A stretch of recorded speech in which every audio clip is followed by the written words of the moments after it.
Minsan ka na nga lang mag-toothbrush, nagmamadali ka pa. 2 minuto para mabango ang hininga mo. Ha! Idol!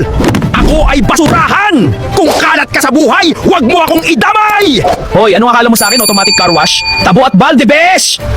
Idol, huwag mong gusutin ng tissue. Itupi mo para mas tipid at mas malinis. Wait lang! Puno na ako! Ako ang basurahan ng kusina! Huwag na akong gamitin ng walang bag, linisin at palitan agad. Tingnan nyo nangyari, nang-aamoy na ako!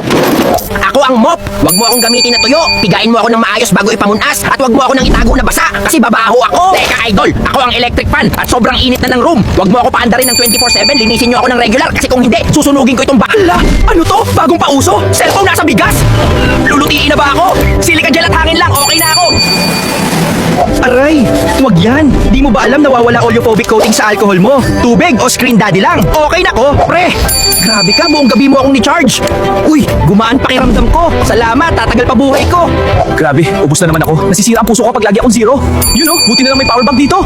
Hello po! Ako nga pala si Balakubak, ang white flakes na bigla na lang bumabagsak sa balikat mo kahit hindi ka naman nasa Baguio.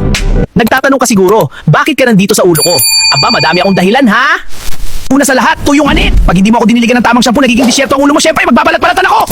Sobrang oil sa anit, yes, ironic, di ba? Pag sobrang mantika, dumadami sa ulo mo, party-party sila, tapos ako confetti! Pangatlo, stress ka lagi. Pag stress ka, stress din ang anit mo. Damay ako, besh! At syempre, hindi tamang pag-uugas ng buhok, either tamad mag-shampoo o araw-araw sobra pareho akong gustong-gusto! Ngayon, ano naman ang nagagawa ko sa'yo? Hehe. Makating anit, parang may langgam na nagmi-meeting. Puting flakes sa damit, instant, uy, naligo ka ba? Pamumula ng anit, parang galit na galit ang ulo mo. Bawas confidence, lalo na pag naka-black ka.